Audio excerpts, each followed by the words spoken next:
Hello children and welcome back to your EVS class. We continue with the same lesson, soil. A quick recap. In our previous lesson, we discussed how soil is formed. Soil is formed by the breaking of the rocks which results due to weathering by rain, wind, heat, cold and so on. The different types of soil, the alluvial, black, desert, red, laterite and mountain soils. These are the soils that are found in India. All these soils are different in their characteristics and in their fertility also.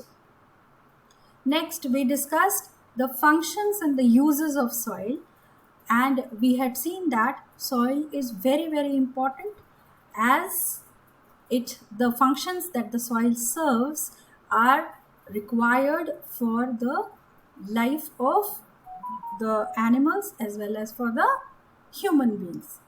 Now today the next topic that we take up is the interdependence of plants and soil. We cannot assume that we can survive in the absence of other environmental features, because each and everything depends on the other. So the plants depend upon soil and soil depends on the plants.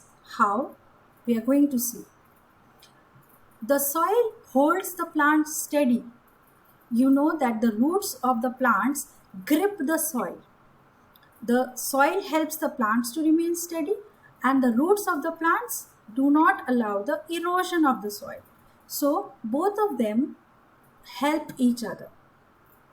The next is the way in which the soil provides habitat to the different animals. First and foremost, the small bacteria which helps to create humus from the dead and decaying plants and animal bodies. A good and healthy soil has water and nutrients which plants need. So the plants also take up their nutrients from the soil. Another way in which the soil and the plants depend upon each other is that the roots of the plants push their way into the soil. And when the roots push, the soil becomes loose and the air goes inside. So this helps to keep the soil aerated.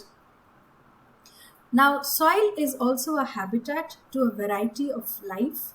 Millions of bacteria, fungi, and other microorganisms, as I told you, they break up the organic matter, that is the dead bodies of the plants and the animals, and they create humus.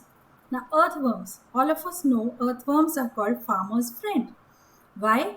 Because their excreted matter is a very good fertilizer. Also, the earthworms dig up the soil and they aerate the soil. There are many other insects like ants, termites, the centipedes, millipedes. We have even bigger animals like rats, mice, rabbits. They all make their homes in the soil. Even snakes, they create burrows in the soil and they live there. So the soil provides them a habitat, and these animals in their turn, they make the soil fertile with their excreta and by digging up the soil. Now we come to the soil degradation. Degradation is the reduction in the quality of soil. How is the soil getting affected by the activities of human beings and by the different forces of nature, the wind, the rain, and the other factors?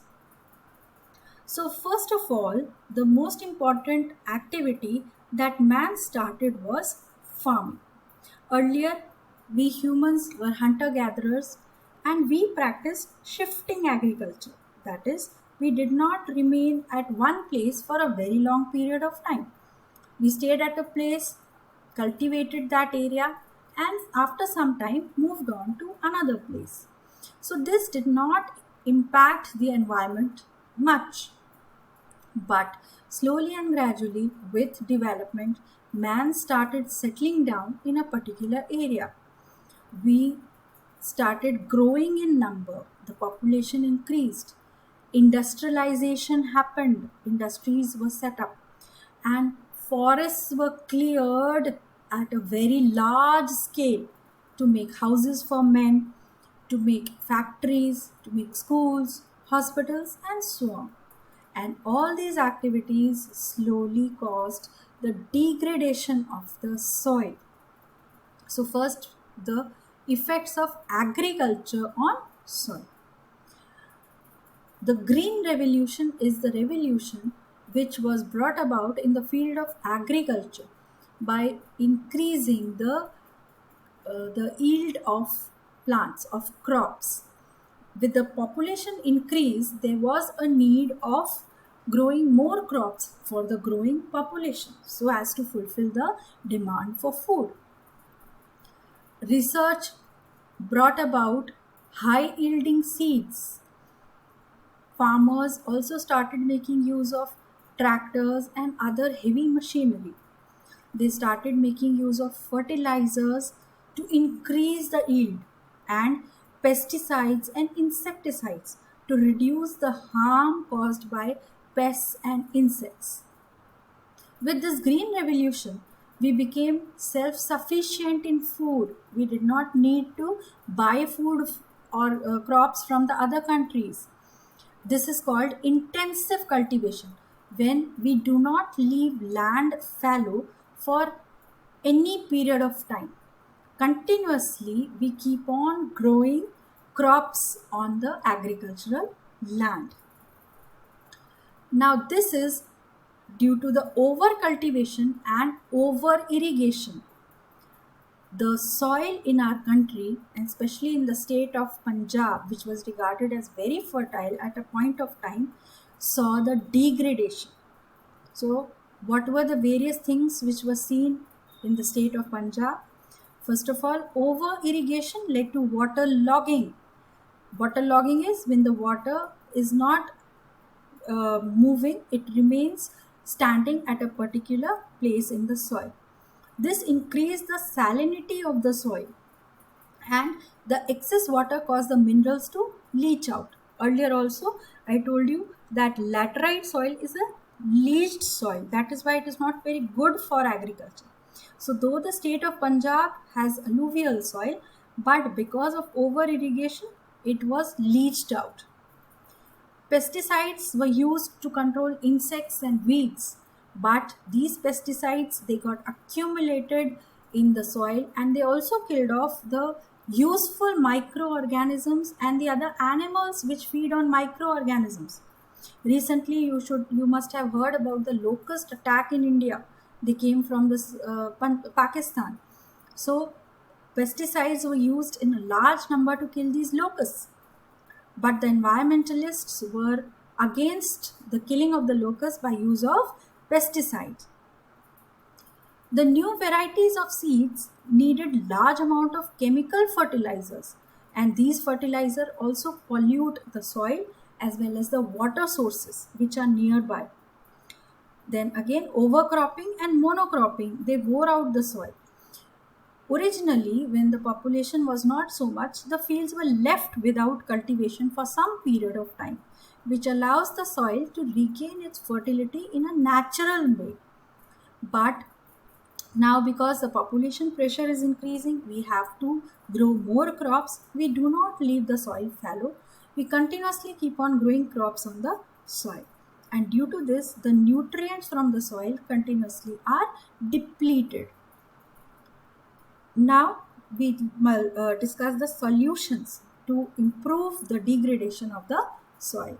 So, the first is sustainable agriculture. What are the sustainable ways of growing crops in which even the soil is not harmed and the crops can also be grown? First is organic farming. Organic farming is basically when we say no to chemicals and we use everything natural. The natural manure, compost rather than artificial chemical fertilizers are used in organic farming. And we do not use pesticide and insecticide. Instead, we use natural biodegradable pesticides like neem. Second is crop rotation, where when we grow rice or wheat, along with that we also grow leguminous plants like pulses or groundnuts. These leguminous plants, they restore the fertility of the soil. So in a way, when the wheat or the rice, it is taking up the nutrients from the soil, the other leguminous plant is adding back the soil fertility. Growing trap crops. This is when we plant weeds along with the maize, so that the pests, they not only destroy your crop, but they destroy the weeds. Instead of using pesticides, this is a cheaper and a better method which does not cause the degradation of soil. Now farmers in Bangladesh, they are raising fish in their rice paddies. You know that the rice fields, they are filled up with water. So these farmers in Bangladesh, they raise fish there in the rice fields, and along with the rice they get the fish. Rice seedlings are being transplanted earlier and in smaller numbers so that more survive. Paddy fields are kept unflooded longer during the growth period. This saves water also, and it increases the yield also. Another method is no tillage, where the plowing, it aerates the soil, but it also damages it and it leads to soil erosion. So they have come up with a new method where they don't till the soil, they use no tillage agriculture. Now you have understood the importance of soil, and therefore we need to protect our soil. People in even the urban areas, they have started with organic farming on their rooftops. Children, even you can practice a little bit of farming. Maybe in pots you can grow few vegetables. You can cultivate this habit, especially during lockdown. You can have few pots and you can grow small varieties of vegetables. You'll be very glad to see the fruit of your hard work. With this, we finish the topic. I'll be sending you the PDF of question answers and exercises. Please complete your work in the notebook, and after completing, you can send me the photos of your work on my personal number. Take care, children. Bye for now.